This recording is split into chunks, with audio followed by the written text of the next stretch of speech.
Assalamualaikum warahmatullahi wabarakatuh. Perkenalkan, nama saya Dela Yulia Citra dari Prodi Ilmu Komunikasi. Nah, saya akan membahas mengenai teori ilmu komunikasi, yaitu teori gender style.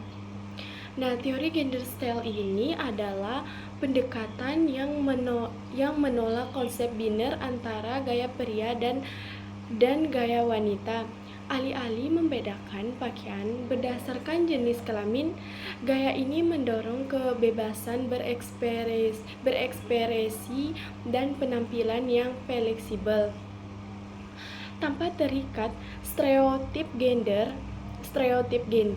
Dalam konteks akademik, pemikiran ini selaras dengan teori queer dan feminisme postmodern yang menekankan bahwa gender adalah konstruksi sosial, bukan kodrat biologis. Nah, sejarah perkembangan teori ini, konsep bebas gender dalam busana bukan hal baru. Dalam budaya kuno seperti Mesir, Yunani, dan Jepang, banyak jenis pakaian dikenakan tanpa pembagian gender yang kaku. Di era modern, perancang seperti Coco Chanel mulai menantang konvensi gender dalam mode wanita dengan mengenakan pakaian bergaya muskulin. Pada era tahun 1070-an, figur publik seperti David Bowie mengaburkan batas-batas gender melalui gaya androgoni.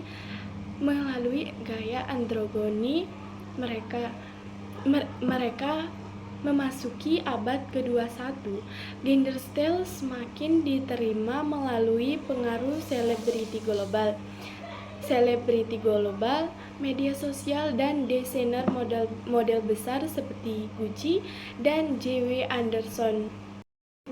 Salah satu tangan pemikiran gender adalah Judith Butler yang memperkenalkan konsep gender performativity. Menurutnya, gender tidak melekat pada seseorang sejak lahir, tetapi dibentuk dan diulang melalui tindakan sosial. Pemikiran ini memberi dasar teoritis bagi gagasan bahwa gaya berpakaian bukanlah refleksi dari gender tetap, melainkan bagian dari performa sosial yang bisa dinegosiasikan. Ilmuwan lain seperti Susan Steiger dan Homi Bhabha juga memberikan kontribusi dalam memahami konstruksi sosial atas identitas dan tubuh. Selanjutnya ada cara kerja gender style.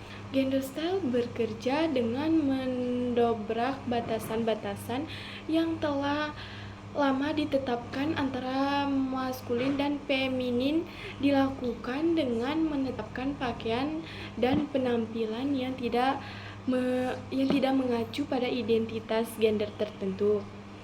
Contohnya tampil di kasusnya Jaden Smith yang tampil sebagai model koleksi wanita, serta Alok Hyde Menon, seniman dan non-biner yang menggunakan fashion sebagai sarana aktivisme. Di Jepang, beberapa sekolah mulai menerapkan kebijakan seragam netral gender memberikan siswa kebebasan untuk memilih rok atau celana terlepas dari jenis kelamin biologis mereka. Kasus ini menunjukkan bahwa gender style tidak hanya berdampak pada industri fashion, tetapi juga pada institusi pendidikan dan kehidupan sosial. Dan dari saya apabila ada kesalahan. Assalamualaikum warahmatullahi wabarakatuh.